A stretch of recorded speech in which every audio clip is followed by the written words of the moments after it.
and welcome back to Fashion Attack. Today we are gonna remake a part of my dresser at the entrance of the apartment. I had done a video, this one over here, but the audio wasn't working. So today we are gonna have to go through a little sort of very weird voiceover that we're gonna make of the video. But anyway, stay tuned, we're gonna enjoy it and transform this in something so cool. We started from an IKEA cabinet and we're gonna transform it in something that usually costs so much.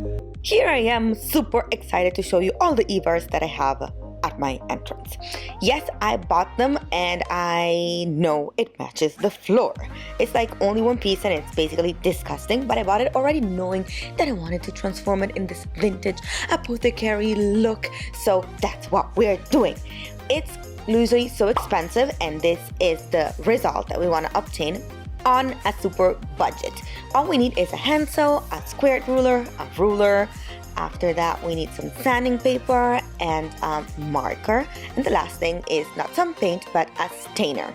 Yep. First thing is to go ahead and unbuild the closet. If you didn't build it, simply do not build it. And then we go ahead and mark the places where we want our drawers. Yes, we are gonna make them look like drawers. So what I did is for the top a distance of 12 and for the bigger drawers a distance of 36. So I'm gonna have 3 lines that result as 4 drawers. You can go ahead with your handsaw and take your time to make the line as straight as you can, and also on the little corners so that you're gonna have the effect also on the borders. It's very important that you do not go too deep. It's only like 1 or 2 millimeters. It's just an optic effect that we want to give, and we do not want to break the wood in half. The result over here, still again without my audio, is that you're gonna have a sort of a beach around your apartment and there's gonna be little pieces of wood everywhere. But before passing your vacuum, please go ahead, take out your sanding paper, and let's go ahead and do the little details. This is going to be just a little finishing touch. What you want to do is pass the sanding paper on top and inside the little lines that we did, so to make it even more smooth.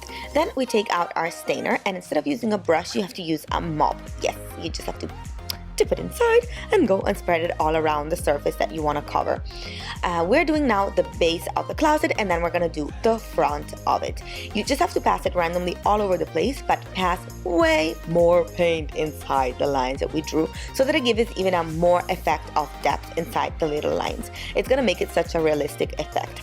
Extra tip is that we want this to look old and vintage and like a history little find, a treasure basically. So it's very important that we do not pass the stain identically everywhere. After we do the first layer or 2, we want to add extra layers just on a few corners so that it gives it this effect of used old apothecary, and also makes some drawers darker than others. The effect looks amazing, and it's here that you see me super excited because I adore the result. It already starts feeling like something that has been found and it's not new at all. And you can see that I drew some extra little lines or dots randomly around the place.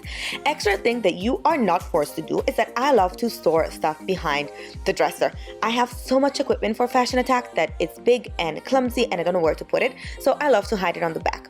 So I could not add normal legs because otherwise you would see all the junk that I have on the back, and I decided to make the legs as one long line, exactly the same length of our dresser. We're gonna cut out a line. This one for me is tall 10 centimeters, and then I added an extra piece of wood on the top so to cover the extra centimeters that I had on the back of the dresser. This one is going to be placed on the bottom as a leg and the other one on top as an extra depth so that nothing falls on the back.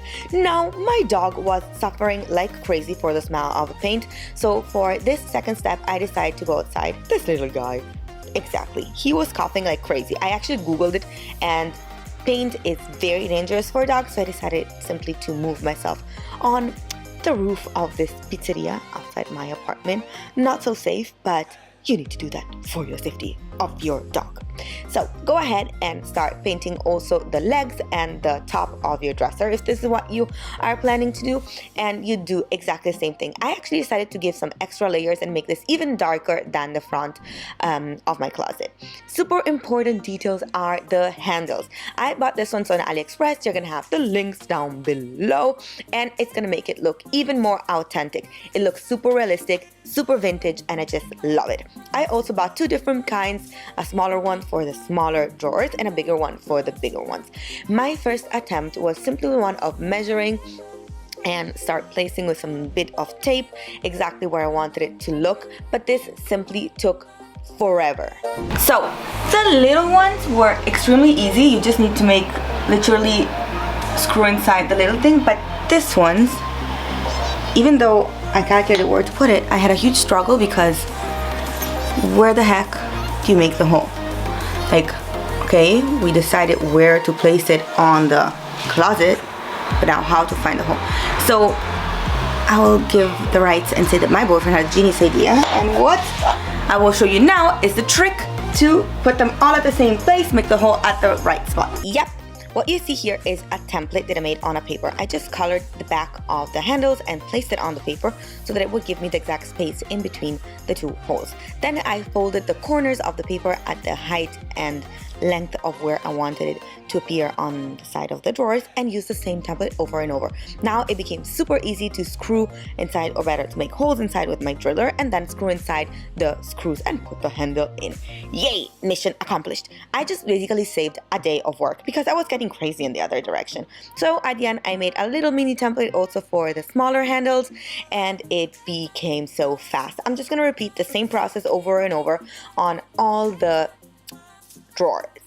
About the legs, first step was to put down the dresser and just hammer inside the nails to put the legs, but this didn't work really well because it was too hard to put it back straight and I was going to damage the legs. So ask help to somebody and place directly the dresser on top of the legs and then go and hammer inside your nails. For the front, we are gonna put inside the super long leg that we painted before, and for the back I just didn't even paint the legs because I didn't care it was gonna go all the way to the wall, so nobody's gonna see it, so I just put smaller legs on the back. Now all you have to do is put your little paper inside your handle, but no, the trick is to use some coffee to go ahead and stain your paper. It's gonna make it look even more authentic, more vintage, and more old. So one technique is just to go ahead and make some brush strokes on the paper. Technique number 2 is to just drip a few drops here and there on the paper. You can also mix the two techniques together. You just want the effect of it to look a bit more old and not white, optical white. It would look just so new and would not fit with the design. So here you see me using one little piece that I prepared before of paper and then cut away all little lines of the same identical size. There it is!